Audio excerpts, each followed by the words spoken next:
Hi everyone, my name is Praneet Singh and I am a managing partner at Ossimum Partners.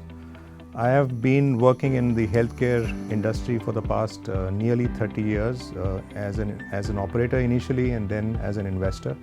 It gives me great pleasure to address you today and talk about impact investing in healthcare. Let me start by defining healthcare first. If you take a very broad view, healthcare includes all products and services that enable detection and treatment for ailments that impact the population. Of late though, with the advent of technology and awareness, we have increasingly started including businesses that enable us to prevent illnesses, thus including products and services that promote wellness and prevention. Finally, we also include allied services. These are technologies, education, training, businesses, etc.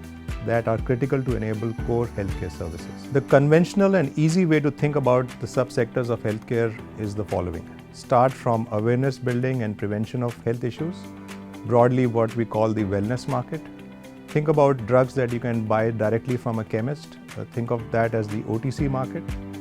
Then you would actually go see a doctor for a specific ailment, which we call broadly the primary care market. Now the doctor can do one of two things. He can either provide you more tests for diagnostics, which we call the diagnostic market, or he might write you a prescription drug, and that would add to the pharmaceutical drug market. In case there are simple procedures required, you would actually go to a hospital for a day procedure, which we call a secondary care market. And then there is tertiary care, which is basically more complicated hospital stays involving 2 to 3 days. In addition, there would be the allied services, like I mentioned, training, technology, etc., all supporting these core hospital segments. Now, even if you take a very conventional view, the treatment-oriented healthcare market is a large, profitable segment, more than $200 billion in India alone, growing at 10% every year. In volume terms, we would be ranked number 5 globally. Healthcare already accounts for an increasing and very, very profitable portion of private equity investing today, and there is an increasing deal flow in social impact as well. Nearly 100 investments over the last 3 years. Let's now take a closer look at nuances within the Indian market and the opportunity for impact investing. You must be familiar with the 17 Sustainable Development Goals, or the SDGs as they're called, as laid out by the United Nations. These are critical for global social development. I believe within these, the health and well-being SDG is one of the most important of them, mainly because poor health has a direct negative impact on 7 other SDGs. Another aspect of the Indian market, which we all probably know, is that there is a large demand-supply gap ranging between 2 to 10x of what is currently on the ground versus what is required to treat the Indian population. We need almost 2 times more hospital beds, we need 2 times more doctors, 7 times more nurses, 8 times more paramedics, 4 times more pharmaceuticals, 8 times more diagnostics. Our insurance penetration is very, very low. Insurance is almost non-existent for primary care, and the list can go on and on. The government spending on healthcare has been extremely low and likely to remain so for the next few years, shifting the burden of healthcare to the private sector. Indeed, already more than 80% of all new hospital bed capacity today is being created by private capital. This is not necessarily a bad thing.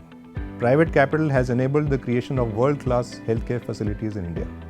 Just in the city of Bangalore, for example, we have more than 20 high-quality tertiary care hospitals that would put any New York hospital to shame. But just 1 hour from Mumbai, in a town called Karjat with a population of 50,000 people, there is only one government-run secondary hospital where doctors are often missing. Since healthcare resources have followed the money, it has led to huge inequity and skewed development in the short term. Large towns have decent healthcare penetration, but tier 2 and 4 towns are left out in the cold. Rural India infrastructure is even worse. Even in main towns, actually, urban poor areas like slum areas have a huge demand-supply gap. To make matters worse, the manpower gap will get wider going forward, especially amongst specialist doctors and nurses. So we also need ideas that increase productivity of the existing manpower pool we have today. One word sums up the situation perfectly: inequity of healthcare services is the critical issue in India. I was shocked to read that India ranks 145th in the world on quality and accessibility of healthcare for the common man. Given this backdrop, what does good impact healthcare investing look like in India? An obvious answer is reduce inequity. Balance development of healthcare services across all segments of the population, across all town classes. A useful guiding framework for assessing impact investing is what I call the 3A framework: access, affordability, and assurance. Which investment opportunities can increase at least one, ideally all three of these A's, is what we're looking for. Another useful framework is to look at the types of innovations to drive the 3A's: product, service, technology, or business model innovation. And typically the third one, business model innovation, is underestimated. Some classical examples that we have seen from our work and the database at the IIC. In diagnostics, a classic high-impact story developing is the thermal imaging company called Niramai. They have developed a low-cost, non-invasive AI-based thermal imaging process to detect breast cancer early. This is a classic story as it directly impacts two A's: access, since now even regular practicing gynecologists and GPs can potentially detect breast cancer, and affordability, with the cost being a fraction of mammography and a lot more convenient. This business would be a tech product innovation company right now, but its impact could be amplified going forward with a unique business model. Another great example would be Narayan Hrudayalya's model for cheap, high-quality cardiac surgeries.